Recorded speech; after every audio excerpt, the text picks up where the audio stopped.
Una lancha rápida detenida en medio del Pacífico.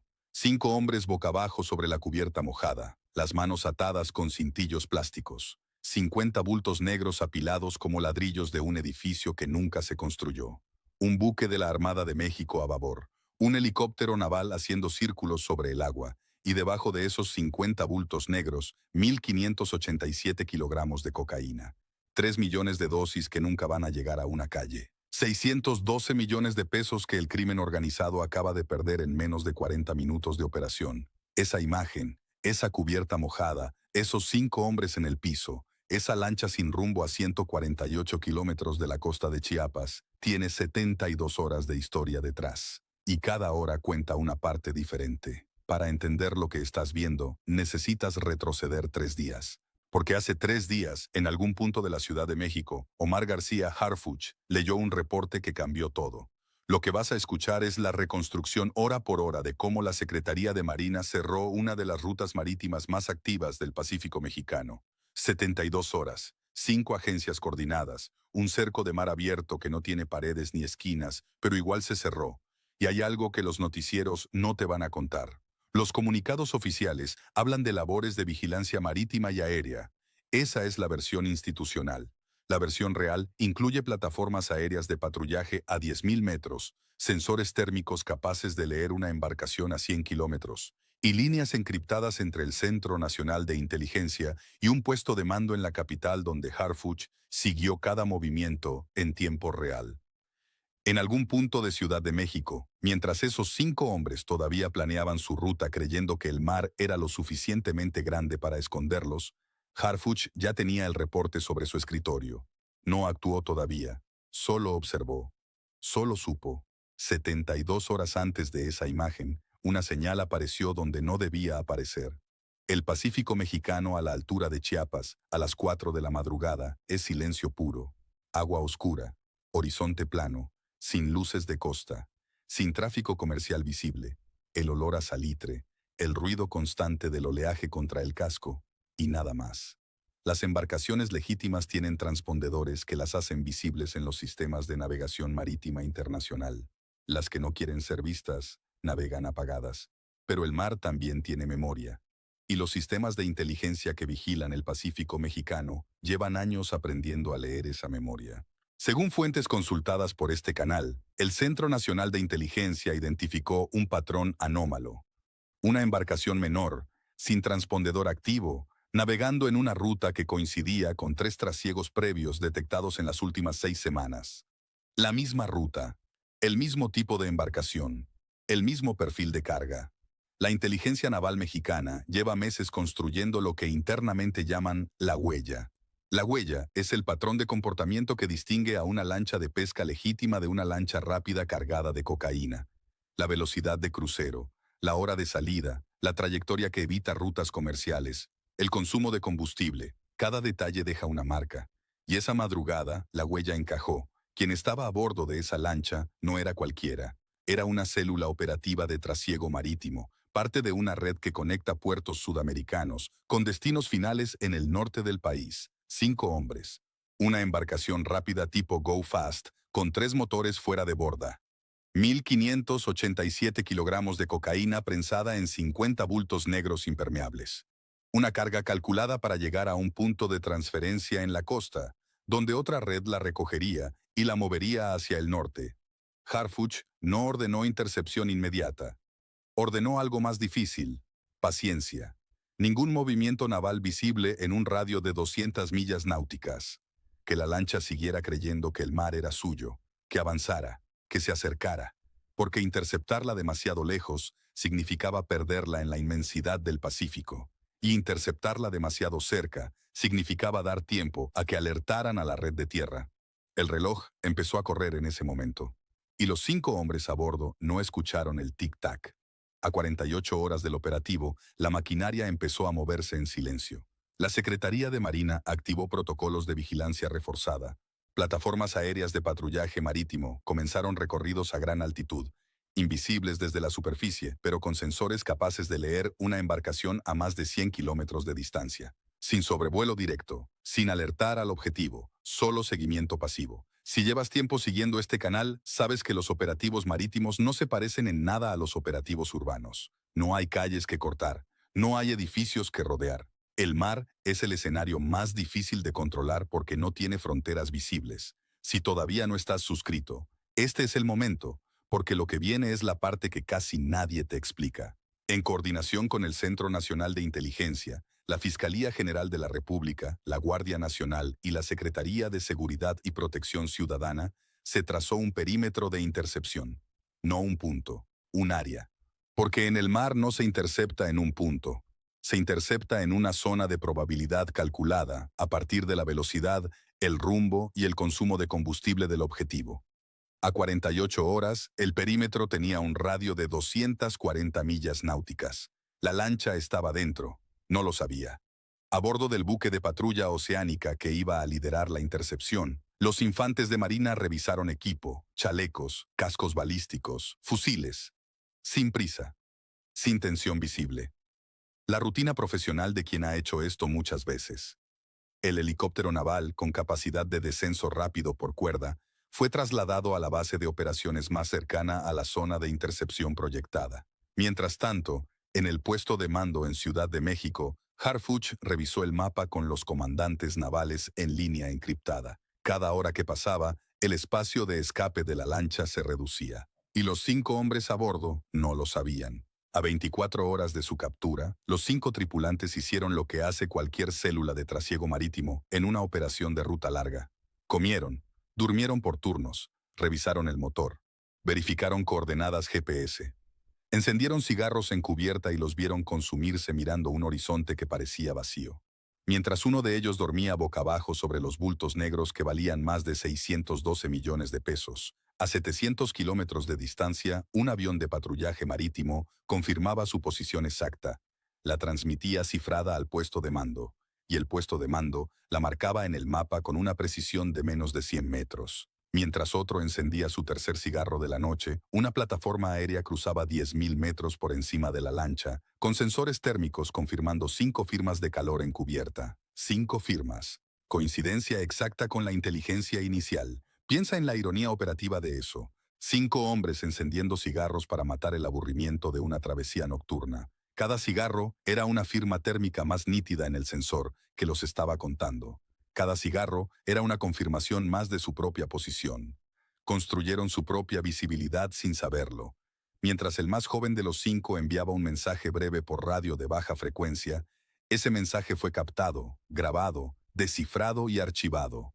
No se le respondió, no se le bloqueó, se le dejó creer que su comunicación había llegado a destino, porque interrumpirla habría alertado a la red, y la red, en ese momento, también estaba siendo mapeada. Detente un segundo y piensa en esa noche desde su punto de vista. 5 hombres sobre una lancha en medio del Pacífico, convencidos de que el océano era su mejor escondite. ¿Cuántos kilómetros crees que pensaron que los separaban del Estado mexicano esa noche? Escríbelo en los comentarios. Porque la respuesta real es 0. Porque el Estado mexicano ya estaba dentro de la lancha con ellos, solo que no lo sabían. Esa fue la última noche completa de los 5 hombres como personas libres. No lo sabían. En Ciudad de México, Harfuch recibió el último reporte de posicionamiento a las 11 de la noche. Todo estaba donde debía estar, incluyendo los 5 tripulantes. A las 2 de la madrugada del día del operativo, Harfuch autorizó la fase final. Desde ese momento, cada pieza se movió en una sola dirección. El buque de patrulla oceánica de la Marina aumentó velocidad para acercarse al perímetro de intercepción. El helicóptero naval fue puesto en alerta de despegue inmediato. Las plataformas aéreas confirmaron que la lancha seguía en rumbo y velocidad esperados. La célula a bordo no había detectado nada. Dale like si llegaste hasta aquí, porque la parte que viene es la que define todo el operativo. La lancha todavía tenía 6 horas. No lo sabían, pero eran las últimas 6 horas. Hubo un momento, uno solo, en el que pudieron haber escapado. A las 3:18 de la madrugada, el operador de radio a bordo notó una interferencia inusual en una frecuencia que normalmente estaba limpia. Lo registró como ruido ambiental, no cambió de rumbo, no alertó al resto. Esa interferencia era la firma electrónica del avión de patrullaje pasando a 10.000 metros por encima de ellos. Esa fue su única ventana de escape. No la vieron, no la entendieron, y se cerró. Harfuch no estuvo en aguas de Chiapas esa madrugada. Estuvo frente a las pantallas del puesto de mando en la Ciudad de México, con líneas encriptadas abiertas hacia los comandantes navales en campo, monitoreando en tiempo real el desarrollo de cada fase. Eso también es parte de cómo opera el secretario. No necesita estar en el punto de acción para estar en control de cada decisión que importa. El reloj pasó de horas a minutos, y los minutos empezaron a pesar. 4:10 de la madrugada. Buque de patrulla oceánica a 12 millas náuticas del objetivo. Velocidad de aproximación reducida para no generar estela visible. 4:18. Helicóptero naval despega de cubierta. Vuelo bajo sobre el agua para evitar detección de radar. 4:25. Plataforma aérea confirma. 5 firmas térmicas, lancha en rumbo, velocidad constante, sin maniobras evasivas. 4:32. Equipo de abordaje en posición, chalecos puestos, fusiles cargados, cascos balísticos asegurados. 4:40. El helicóptero alcanza posición de aproximación final. Vuelo en silencio relativo, motores en régimen mínimo. 4:47. Confirmación de objetivo a la vista. Lancha tipo Go Fast, color oscuro. 3 motores fuera de borda. 5 tripulantes visibles en cubierta. Coincidencia total con perfil esperado. Afuera del agua, 2 plataformas aéreas, un helicóptero naval, un buque de patrulla, infantes de marina con equipo completo. Adentro de la lancha, 5 hombres, 1 al timón, 2 dormidos, 1 fumando, 1 revisando el GPS, sin idea. Afuera, formación final confirmada. Adentro, silencio. Harfuch escuchó la confirmación en un canal encriptado. Una sola palabra desde el comandante en mar. Listo, respondió con otra. Adelante. Si todavía no estás suscrito al canal, este es el momento. Dale clic al botón de suscribirse y activa la campanita. T-11 minutos. El helicóptero rompe la línea de aproximación silenciosa. Motor a régimen máximo. T-10 minutos. La lancha detecta el helicóptero. Los tripulantes se levantan. T-9 minutos. El operador de radio intenta una transmisión. La frecuencia está bloqueada. Inhibidores activos. T-8 minutos. La lancha intenta maniobra evasiva.